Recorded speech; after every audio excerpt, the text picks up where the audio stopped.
Welcome to the Nourished Child Podcast, a show about childhood nutrition, feeding kids, and dealing with the ups and downs of growing a healthy child. Here's your host, registered dietitian and childhood nutrition expert, Jill Castle. This episode is sponsored by Healthy Eating Research. On their Instagram, @Healthy Eating Research, you can find evidence-based healthy feeding tips for your kids ages 2 to 8, backed by experts. Check out their advice today. What exactly is plant-based eating? Is it okay for kids, even little ones? A listener of this podcast recently wrote in and asked, can you talk about raising children, vegan, vegetarian, and the potential risks and challenges with this? Some people may want to start vegan for their infants and toddlers, so I'd like to know how to navigate this while obtaining important nutrients. So my guest today will answer this question and more. Hey everyone, welcome to the Nourished Child Podcast. I'm Jill Castle, your host today. I'm delighted to bring on two experts in the area of plant-based eating. Alex Caspero is the founder and plant-based chef of the award-winning Delish Knowledge. She's the author of Fresh Italian Cooking for the New Generation. And Whitney English is a former journalist and on-camera correspondent turned dietitian and certified personal trainer. She is the founder of the popular website and YouTube channel Whitney ERD, and together they are the founders of PlantBased Juniors and the authors of the best-selling book, The Plant-Based Baby and Toddler. Their evidence-based platform has inspired thousands of parents to add more plants to their children's plates. So ladies, welcome to the Nourished Child. It's so nice to have you here. Thanks so much for having us, Jill. So let's get started. I mean, we can see each other, which is really great because we won't probably talk over each other, which can sometimes be a little bit of a challenge. But why don't each of you introduce yourselves in a more casual way? Let's talk about how you got into nutrition, how you started the website, and how you came to focus on plant-based eating. And I'll let you go first, Whitney. Sure. So as you said, I got my start as an entertainment reporter. I was always personally interested in nutrition and fitness, but just kind of casually as a hobby. I started a blog. And it's probably like 10, 12 years now, I went to a bloggers conference in San Jose, and lo and behold, I met Alex Caspero, and she was a dietitian and a blogger as well. She had her platform, Delish Knowledge, and we became friends. And we didn't live in the same place, but we kept in touch over the years. Fast forward to about 7 years later, getting all my dates mixed up. I actually left the world of entertainment, went back to school, got my master's degree in nutrition, health span, and longevity from the University of Southern California, and became a dietitian. And few years later, it was immediately after I became a dietitian, I found out I was pregnant. And during my program, I became plant-based, and I started talking with Alex at the time, I think she had just given birth to her first child, Vander. And we were just kind of swapping information. You know, we had both been following plant-based diets for a while and knew that they were safe and optimal for us, but we didn't have any information about plant-based diets for children. I think you probably know when you went to school, you don't learn a whole lot about children's nutrition in general, much less about plant-based nutrition for kids. And so we were kind of scrambling to find resources to see, is this diet safe for us during pregnancy? Is it going to be safe for our children?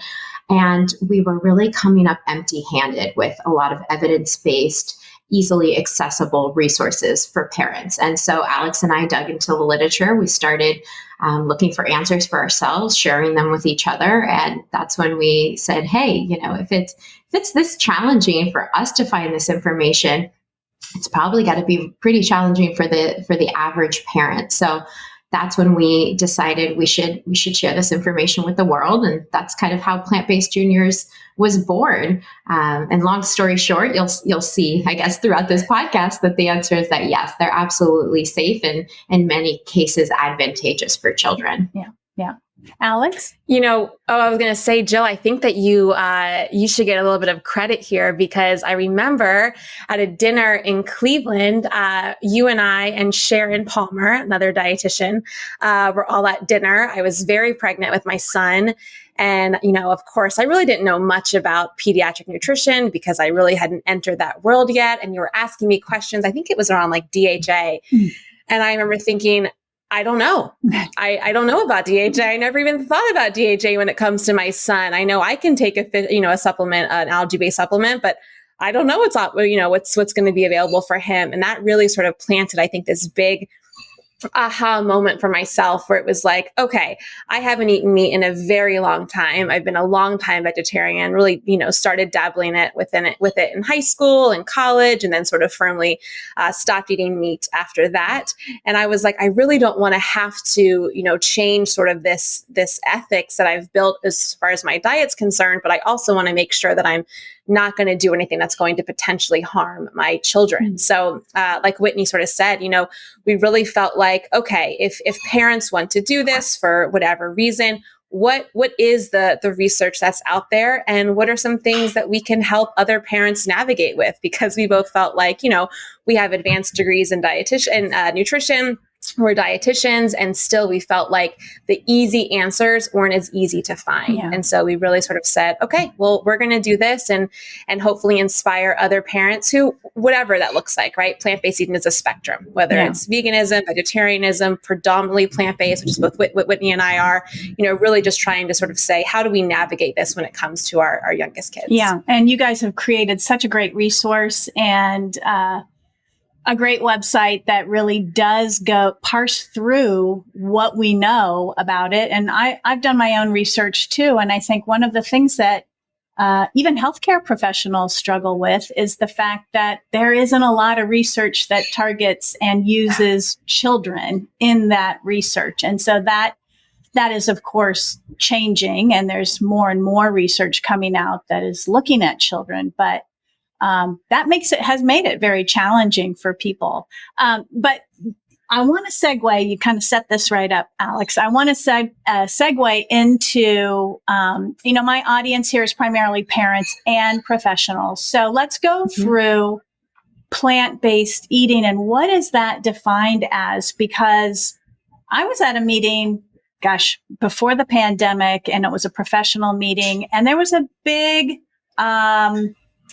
disagreement, let's use that word, disagreement amongst professionals around what plant-based eating was. And there was this professional perspective of what the scientific definition is. And that was ranging from our My Plate icon, which is 3/4 plant-based, to others who are like, well, the consumer says plant-based eating is vegan. And so we just even amongst professionals, there was this sort of big question mark and lack of agreement. So I would like you to sort of walk us through, for the parents out there who are listening, what are we really talking about when we talk about plant-based eating? Yeah, I think that definition really depends on who you are talking to. And I don't think there's one sort of universal, approved upon, this is what we consider when we consider plant-based eating. For Whitney and I, we really promote this idea of predominantly plant-based. So we feel like the research, especially for adults, and even what we're seeing with the limited research, like you mentioned, in kids, really shows that more plants more often is really beneficial, especially when we're talking about, health factors, taste preferences, sort of setting kids up on this healthy path for life. That doesn't have to be 100% plant-based if it's not sort of going to be in your life. So we sort of say that 85-90% is what we consider to be that predominantly plant-based. But at the same time, I'll also say that PBJs is really inclusive.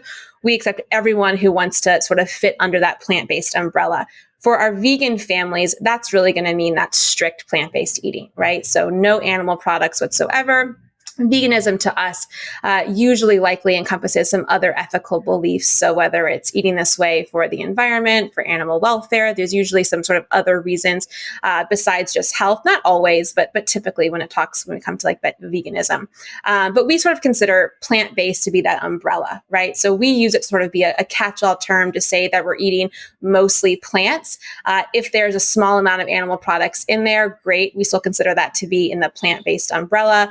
And I think that, when we say that term, I think that actually helps a lot of parents, even perhaps who don't consider themselves to be vegan or vegetarian, but just know the benefits of eating more plants and how they can sort of help their kids earlier in life adapt to these preferences. Because we also know that taste preferences are shaped so early, and we really want to help kids sort of have that healthier palate as they continue to get older. Yeah.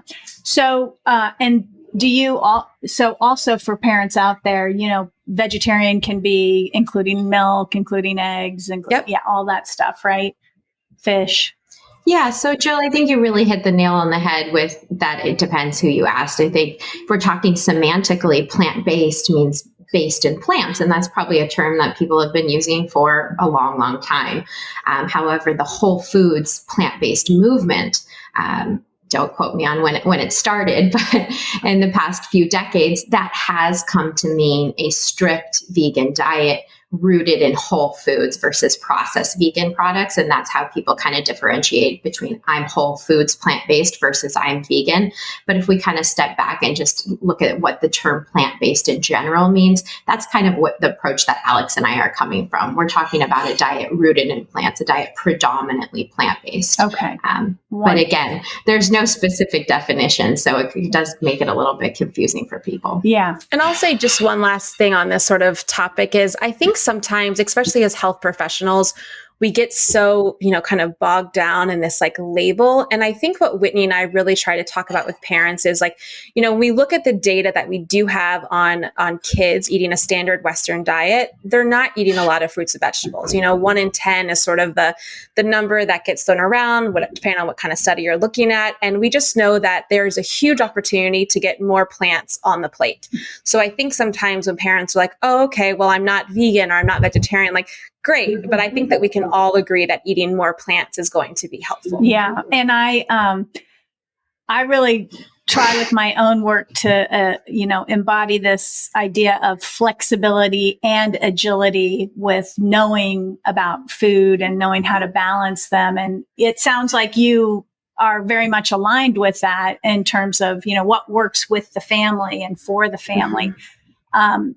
I know you probably saw the recent research that came out that showed that 67% of kids were eating ultra-processed foods. And so you mentioned processed plant-based foods. Just for the audience, what types of foods are you referring to there, would you say? So that would be a lot of the meat alternatives that are on the market, kind of the so-called, and I think plant-based wouldn't be a good description for them because a lot of them aren't rooted in whole foods. They are more of these highly processed, high in sodium, high in fat foods, which Alex and I think absolutely have a place in an otherwise balanced diet, especially for adults. We look at these foods and consider them gateway foods. We think they can open the door to more plant-based eating patterns, which we love. But for our smaller kids, especially those where we are watching out for certain nutrients like sodium, we do recommend limiting some of these foods in the diet. So yeah, they would be kind of the meat alternatives, the sausages, the burgers, the patties, the grounds, all of these things that are made from more highly processed things, whether that be pea protein isolate or soy protein isolate, which are not necessarily bad, but what goes into making the food typically ends up with an end product that doesn't have the best nutritional profile for children to be eating on a regular basis. Yeah. And we'll get into some of that nutrient watch out stuff, because I know obviously my listener that wrote in, she really wants to know about that. So I definitely want to cover that. But let's talk, maybe Whitney, can you kind of cover what we know about the advantages and benefits of being more plant-based, especially for children? Sure. So as you said before, the research is just starting to build in the childhood plant-based arena. But when we look at it, it does seem to align with the research that we know about adults. So in adults, we know that plant-based diets lead to a reduced risk of chronic diseases, better metabolic profiles, and potentially even a greater lifespan, depending on some of the research that you look at.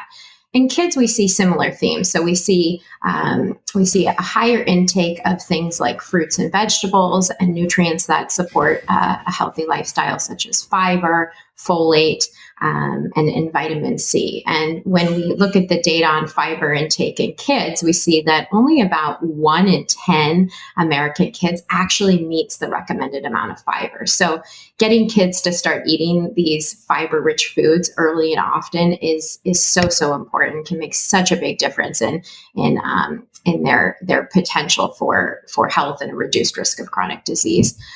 We also see that they typically have healthier body weight, so they typically are more likely to have a normal BMI, which again, it's debated whether that's the best indicator of health, but it is one of the ones that we use for children.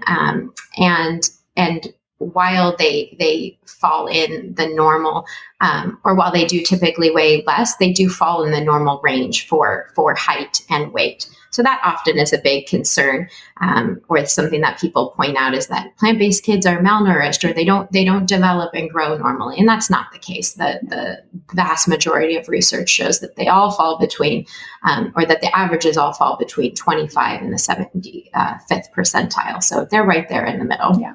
Yeah. We also see things like lower cholesterol levels, lower levels of hypertension in children. And considering that we know that cardiovascular disease actually does start to develop in childhood, being able to start to meet these healthy metabolic markers early in life is likely to be beneficial in, again, reducing that long-term risk of chronic disease. Yeah. I had, you mentioned, establishing early taste preferences for, plant foods like vegetables, especially. And I had Julie Manella on the podcast, who is one of the premier researchers in children's taste preference development. And she really talked a lot about what we all kind of know, which is early and often. And is that, do you find that, amongst your followers and people, your community that you engage with, are they seeing that as well? Are they actually, they're seeing children, their own children, have a wide palate variety and are, moving through picky eating perhaps easily, or not even hitting up against picky eating, because that usually is around vegetables and sometimes protein foods. I think that's one of the big benefits that Whitney and I say often. You've heard us say sort of a plant a plate, or getting more plants on the plate. I think that's really something that all parents can sort of latch onto for all those reasons you just mentioned. Especially bitter foods, vegetables, they can be less palatable, especially for kids to sort of have that really innate taste preference when it comes to sweeter foods, more palatable foods. Loving vegetables can take some time. And the research does show, like Whitney said, the more these foods are, or the more they're exposed to these foods, the more they taste these foods, the more that they're going to become more accepting. I don't think that anyone is really immune to picky eating.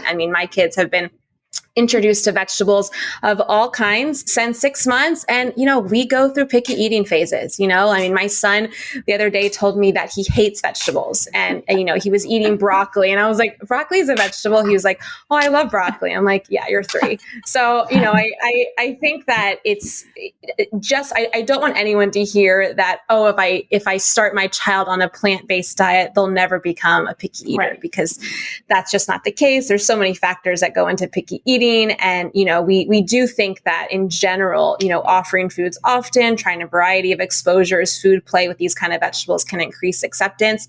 But really, that's one of the main benefits that we find is introducing these foods often, regardless of what else is on the plate, in the diet, there's a huge benefits for parents to sort of say, okay, we have these windows that kids tend to be more accepting of foods. How can we maximize those to really encourage these foods that perhaps aren't considered as, kid friendly as other more highly palatable foods?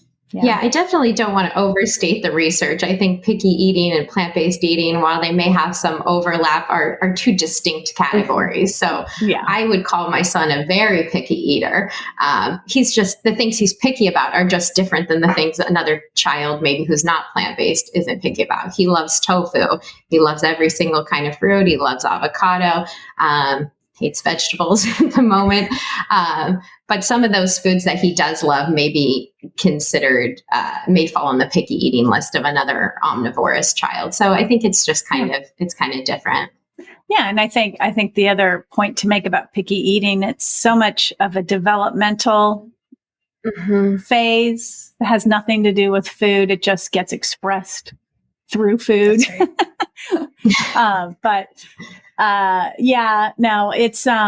It is interesting to observe, I think my kids are all grown, and I would say they were raised plant forward, but also on a carnivore diet. But, now they're in their 20s. It's like they eat everything. They've always eaten everything that we offered. And if they didn't like, that was fine. There was other other options. So it's take the vegetables out. It's also just where they're at in their developmental stage, and how you're interacting through the process too, and all that good stuff.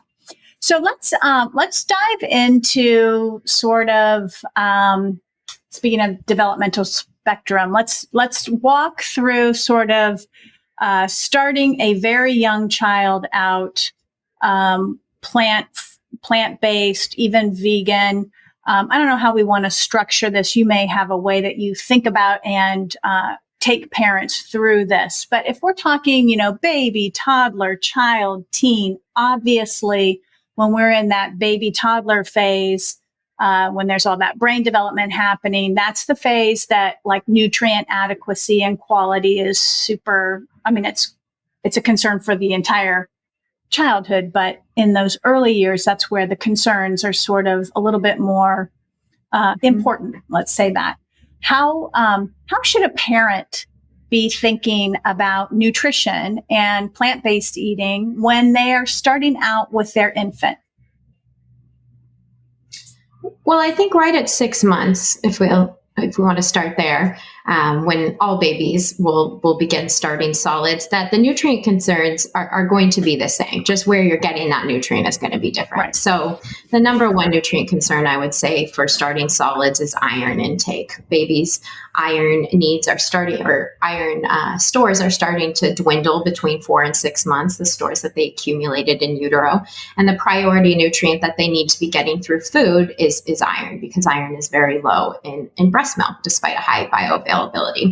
Now, one of the common myths that we hear is that plant-based babies won't be able to meet their iron needs, that you absolutely have to have meat as a first food. And that's not the case. That's one of the big myths that Alex and I are out here to disprove. And what we show in our book is that it's just different iron sources that you need to focus on. So things like legumes, things like nuts and seeds, things like whole grains, these are all things that we're going to prioritize in a baby's diet. The one consideration to take into account for plant-based children specifically is that the iron that's found in these plant sources has a lower bioavailability compared to the iron that's found mainly in animal foods. But this can be overcome by pairing these foods with a source of vitamin C. So things that you may already naturally do, depending on your culture, pairing beans with citrus like lemon or lime, pairing oatmeal with fresh fruits like strawberries, pairing potatoes and whole grains. These are all ways that we can combine nutrients in order to maximize nutrient availability. One other thing I'll say with iron too is, that sort of 6, 7 months to 12 months, we need about 11 milligrams of iron, which can be a lot of iron. If we're talking about perhaps a baby that's having trouble getting enough solid food, maybe having some feeding issues, depending on, what's going on with that child. And Whitney and I are very okay with a fortified oat cereal that has iron in it.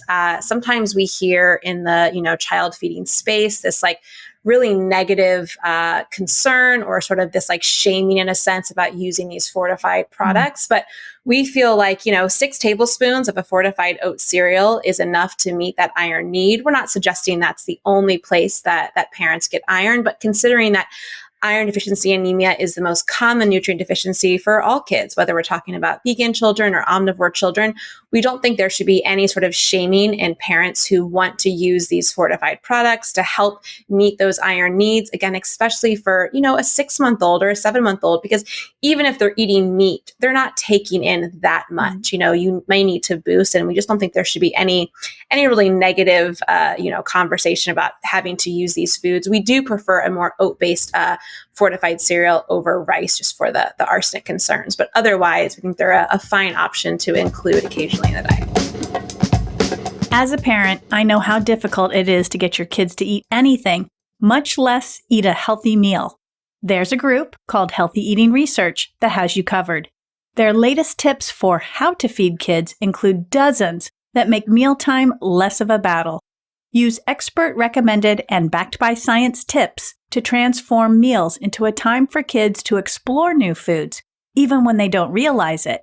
Learn more and find your favorite tip you can try today by visiting @HealthyEatingResearch on Instagram.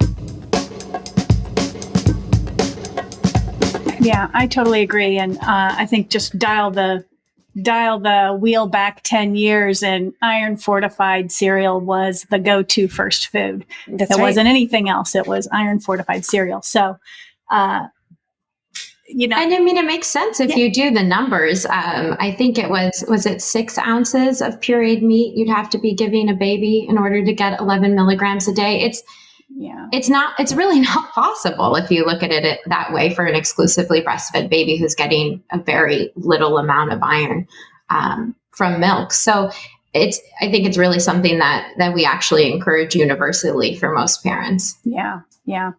Okay. So iron is a big watch out, and iron is also stored in the brain. And so it's a big structural component of that developing brain. What are your recommendations for the other brain nutrients, like we talked about, Alex, DHA or choline, some of those, omega-3 healthy fats, or just a higher fat diet in general for that first 2 years of life anyways, whether it's, plant-based or not, there's a higher demand for fat as well.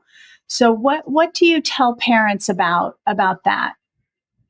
Yeah, absolutely. That's one of the big things that Whitney and I really try to educate on.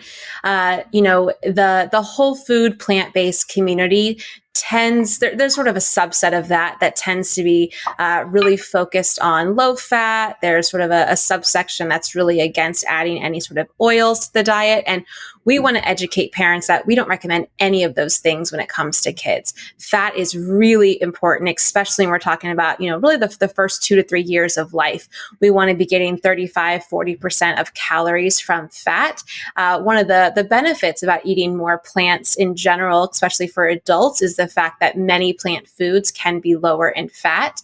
But for children, we really want to maximize those nutrients. So, we don't want to shy away from adding in extra oils when we're cooking, whether we're talking about grains or vegetables, using nuts and seeds where appropriate, right? So we can't just give kids big globs of peanut butter, but we can use them in cooking and sauce. We can grind nuts and seeds. We can cook with them to sort of help boost fat intake. When it comes to DHA specifically, so we do recommend that moms, if they're breastfeeding, supplement with enough DHA to ensure that they're going to have enough for their breast milk to give to baby. And that will last until about 12 months. If you're on formula, most formulas do have DHA added, so baby will be covered then again until they're weaned.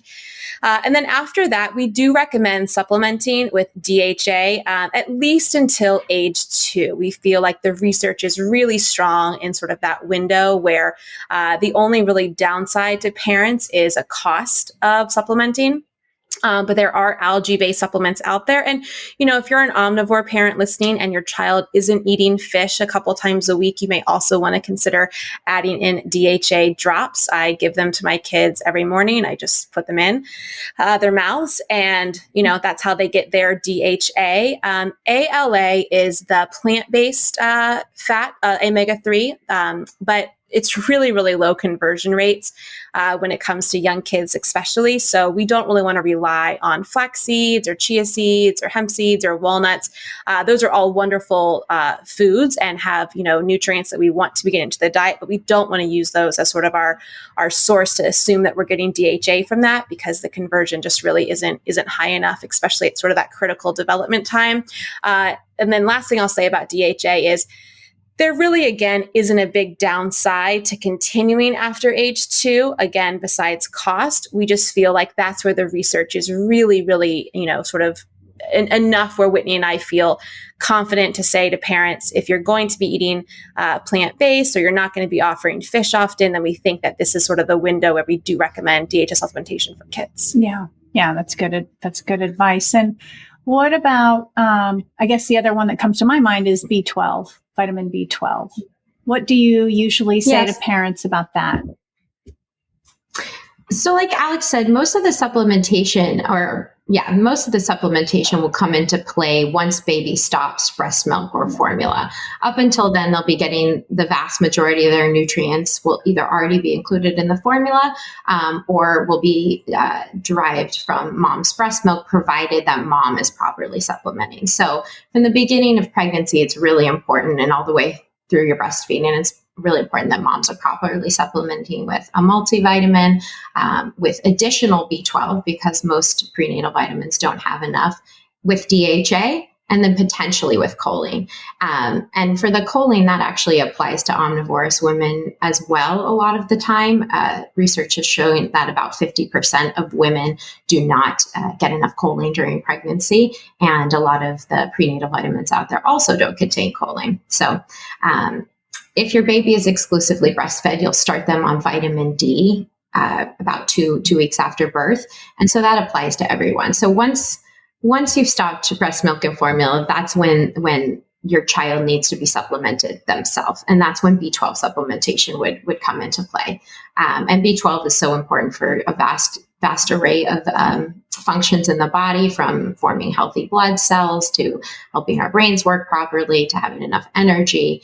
And it is the one nutrient that absolutely cannot be derived from plants. It is not present in a useful form in any plant. So we recommend supplementation really for any adult or child that is following any type of plant-based diet. There are some studies showing that even vegetarians who do derive B12 from things like eggs and milk, and even flexitarians, people who eat fish, sometimes can be deficient in B12. So it's so important that everyone supplements with B12 if you're following a plant-forward diet.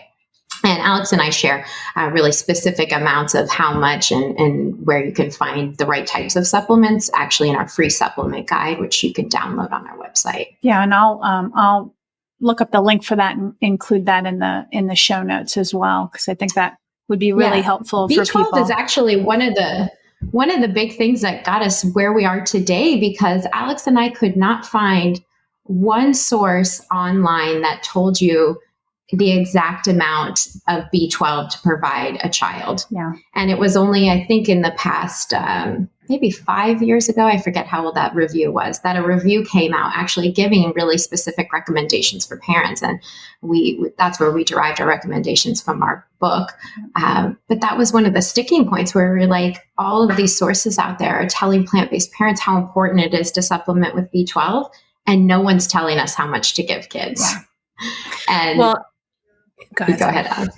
I was just going to say that the tricky thing about B12 is, when you go to the store and you look on the back of a bottle, it'll say, 2,000 micrograms or 1,000 micrograms. Well, the RDA is, 2.6. And it's like, well, how does my child need all this? How do I give that to them? And, really trying to educate parents on, the differences between B12 in supplement form, the difference when it's found in food form, how, little we actually absorb from these high supplements, what kind of things to look for. I mean, it took us a long time to really sift through and make sure that we were providing evidence-based recommendations.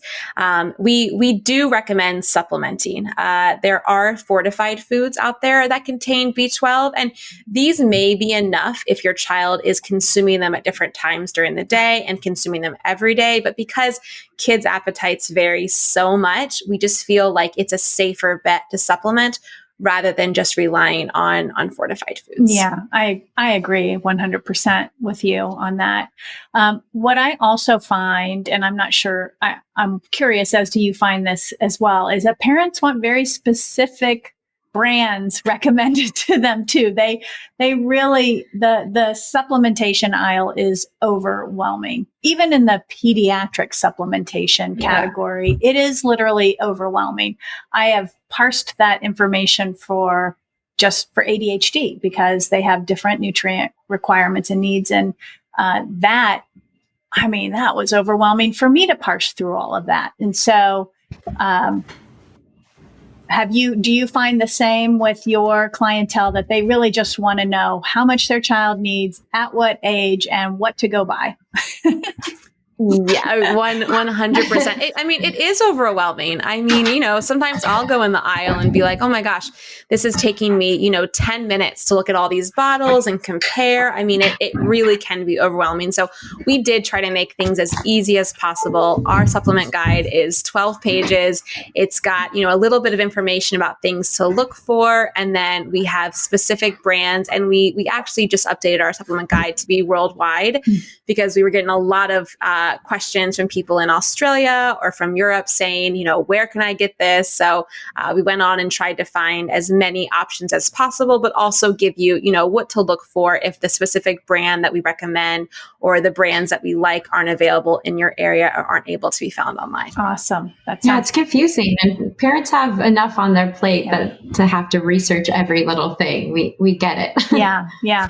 And I would also imagine that it is a little bit more work, perhaps, to be plant-based. Do you feel that that's true or not? I would say that I think any time you are trying to provide an optimal diet for your child, for yourself, there's going to be more quote unquote work involved, right? So I spend a lot of time and energy trying to introduce different types of foods, different types of vegetables, grains to my children. That takes a lot of work to try to offer different things. I think the only really difference I would say in trying to provide sort of a healthy, nutrient-rich diet for a plant-based child is you do need to ensure that you're getting some of these nutrients of concerns that we talked about, whether it's B12, possibly DHA in supplementation and in supplements, or figuring out in the diet if you're predominantly plant-based. And that's something that we feel like we really try to make as easy as possible for parents in our supplement guide, in our book. It doesn't have to be hard. Once you understand what you're supposed to be giving them, it's really easy in the morning. When we go to breakfast, I do my drops in my kid's mouth. It doesn't feel like a challenge, but if you're really brand new to this and you're having some trouble understanding what exactly your children need, we try to make it as easy as possible in our book. At the end of really like every section that we cover, we have what we call like our PBJ quick bite, or our bottom line, where for a busy parent, they can just sort of skim and feel like, okay, I've got enough that I need to sort of, offer my children a plant-based diet and really feel empowered and confident that I'm doing it correctly. Awesome. Yeah, we talk a lot about, I think, how the main difference would be in the types of pitfalls that you're going to experience if you're uninformed, because any uninformed diet is going to have issues. So with a plant-based diet, if the parent isn't appropriately planning it, doesn't have the right knowledge base, you're going to see more acute effects because you may potentially have nutrient deficiencies like B12 from not supplementing. Whereas in an omnivorous diet, if you are not appropriately planning the diet, aren't sure about the healthy options, you're going to see more of the chronic long-term effects of that, of the effects of not providing a wide array of fruits and vegetables, of not including those plant foods that provide nutrients that help reduce the risk of long-term disease. So either way, no matter what type of dietary pattern you're following, it needs to be appropriately planned, and that is going to take a little bit of effort. Yeah, I agree with that. Now, let's just circle back. We talked about infancy. Any watch outs or nutrients of concerns for parents of toddlers, children, or teenagers that you'd want the listeners to know about? Yeah, I think toddlers specifically, the biggest question that we get asked about is calcium. Mm-hmm. I think that we very much live in a world where when we think about cow's milk, we think about calcium or vice versa. And so when you take dairy away, it's like, well, where do I get my calcium from? Mm-hmm. We recommend it pretty much the same way that we would for an omnivore child, and that is going to be in a fortified milk beverage. So plants do contain calcium. But it's also harder for a child who is not consuming a fortified plant-based beverage, like a fortified soy milk is our top option, or a fortified pea milk, to really get enough of the calcium, just because, again, we're talking about, different taste preferences. We're talking about smaller appetites. Meeting those 700 milligrams or 1,000 milligrams of calcium can be more challenging, whether we're talking about removing, dairy completely or not offering a fortified milk product. So we really like encouraging parents to use that sort of as a 1-to-1 ratio, the same way you would cow's milk. In smoothies, you can cook with it. They can have it as a beverage. Yeah, the thing is, like Alex said, calcium is so widespread in a plant-based diet, and a lot of adults can easily meet their needs. Cruciferous vegetables, for example, are a really great source of calcium, and it's actually twice as bioavailable as the calcium found in dairy. But your average picky toddler is not consuming several cups of broccoli a day. So that's why it's so important to include a fortified, unsweetened, we say soy or pea milk, which are the most nutritionally similar to cow's milk. And we recommend offering that about 2 to 3 times a day. Again, the same as you would offer a cow's milk if you're doing that. And typically offering it at snack time.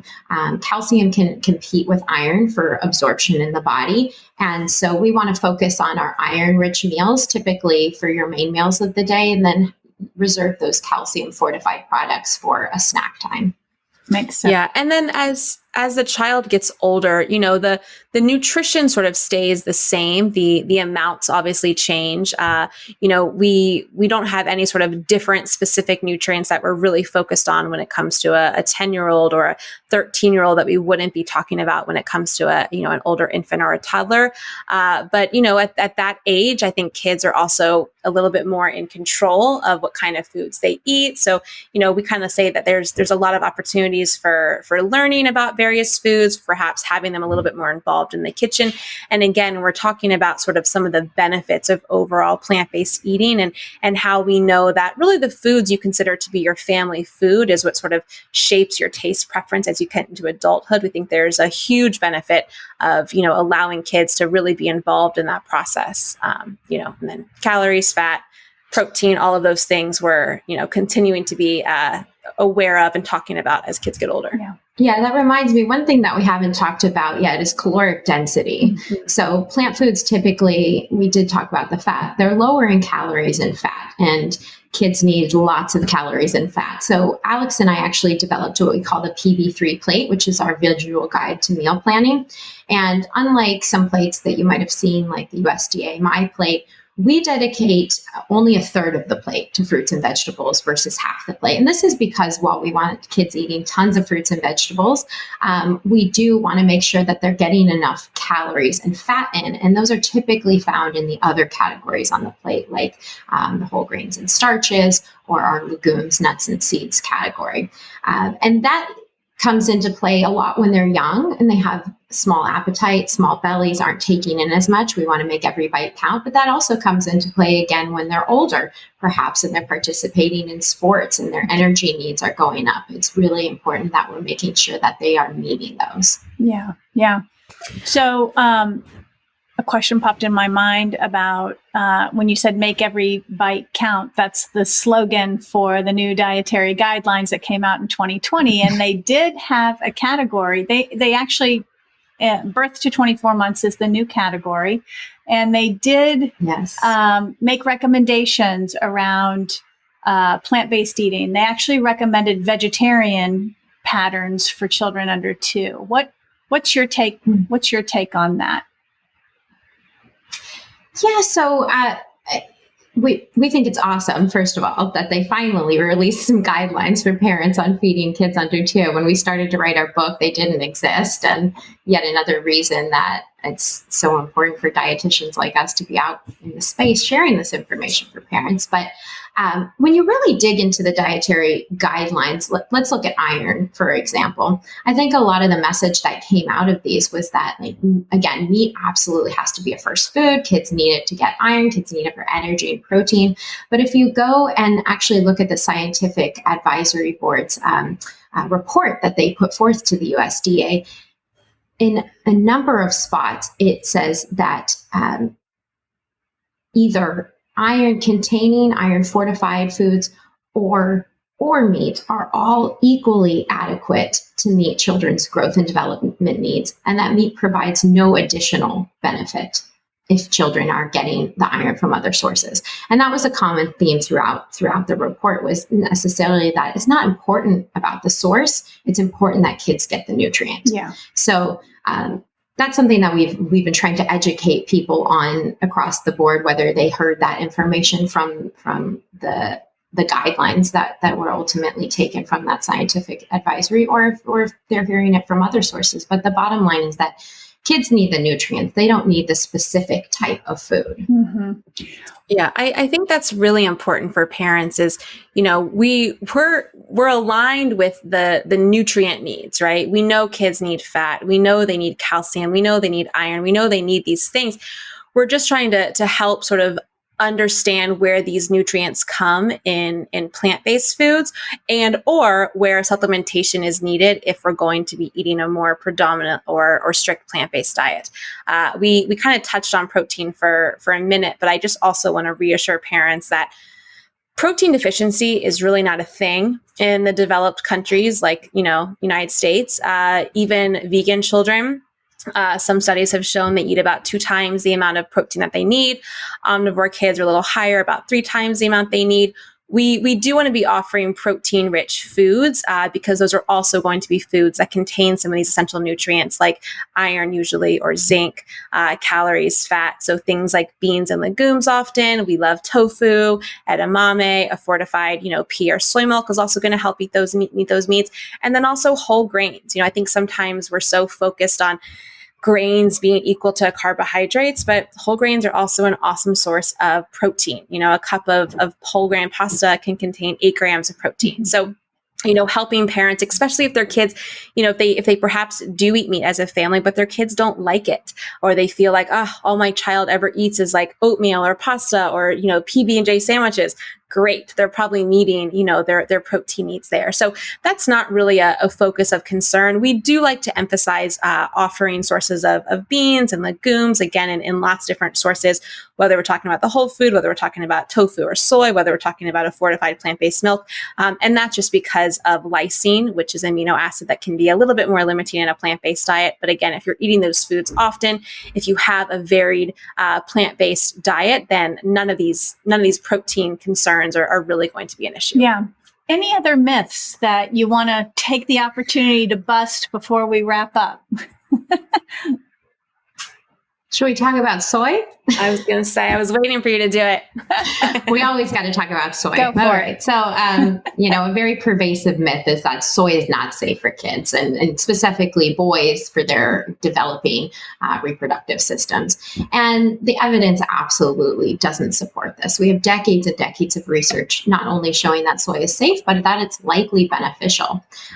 One specific piece of information that we like to share is that it might actually be really beneficial for young girls. So a lot of the research out there shows that a high soy intake early in life reduces the risk of breast cancer later in life for young women. And then simultaneously, the data shows that soy intake really does not have an effect on reproduction or endocrine systems or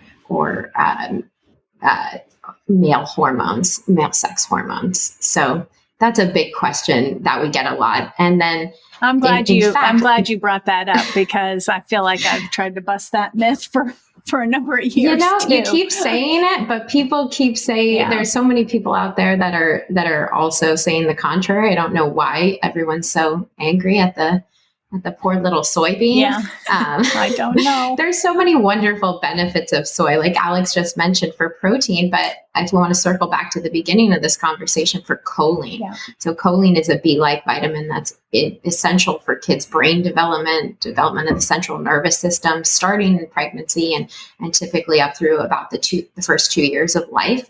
And soy is one of the best sources of choline in the diet. And that's for any type of food, not just plant-based foods, but really for any type of food. So having a couple servings of soy foods a day is a really great way to meet choline needs, in addition to lots of other nutrients that are important for children. Yeah, I think what is, I hope that parents who are listening take away from this is that, a varied plant-based diet with an eye on nutrients can be very nourishing and sustaining for children. And that, you've emphasized throughout a whole foods plant-based diet. And I think that's important for parents to understand, and potentially is the biggest challenge for parents, whether they're plant-based or not plant-based. Getting a lot of whole foods on the plate every day is not easy to do, and not necessarily convenient to do. No, it can definitely be challenging. I think that's, we kind of feel like we have sort of two missions. One is, Whitney and I think really believe that all of us on a predominantly plant-based diet, whether we're talking about kids or adults, there's so much known health benefits, even if there's a smaller amount of animal foods in that diet, and really trying to help those parents, because it can feel overwhelming or challenging, especially if these foods are perhaps new to you and now you're trying to figure out how to get your child to like them. We want to make plants fun. We try to be really creative in different recipe ideas, or sort of ways to combat not necessarily picky eating, but some of the aversions that tend to happen when it comes to these foods that, again, just don't tend to be as highly palatable as other more kid-friendly food. And then we also really want to help support strict plant-based, vegan, vegetarian families who are eating this way for themselves, for, various reasons, and really want to raise their children this way, but want to do it correctly. So we sort of say, we've got a big old inclusive umbrella over at PBJs. If you're an omnivore family who wants help offering more plants on the plate, great. We've got resources for you. We're there to help you. And if you're a more plant-based family who wants advice on nutrition and really ensuring that sort of covering all of the bases, we've got that information for you too. That's awesome. So tell, as we do wrap up, tell the listeners where they can find you, and talk a little bit about your book so they can find that as well. Please. Yeah. You can find us on our website at plantbasedjuniors.com. You can find us over on Instagram at PlantBased Juniors. And then our book is called The Plant-Based Baby and Toddler. And, it's really the guide that Whitney and I wanted. It's sort of that postpartum, early, introduction of solids into toddlerhood sort of feeding guide with recipes that really walks parents through some of these, two things that we've been talking about, sort of this whole conversation. How do we get our kids to eat more plants? How do we get more plants on the plate? And what are those nutrient concerns I need to be aware of? Where are those, things found in food? How do I get my child to like them? And so that's really what our book is about. And it's called The Plant-Based Baby and Toddler, and you can get it wherever books are sold. Wonderful. Well, thank you both for coming on the Nourished Child podcast. It's been a joy to talk with you this afternoon. And I know this is going to be a great podcast and resource for everybody out there listening. So thank you both. Thank you so much, Joe.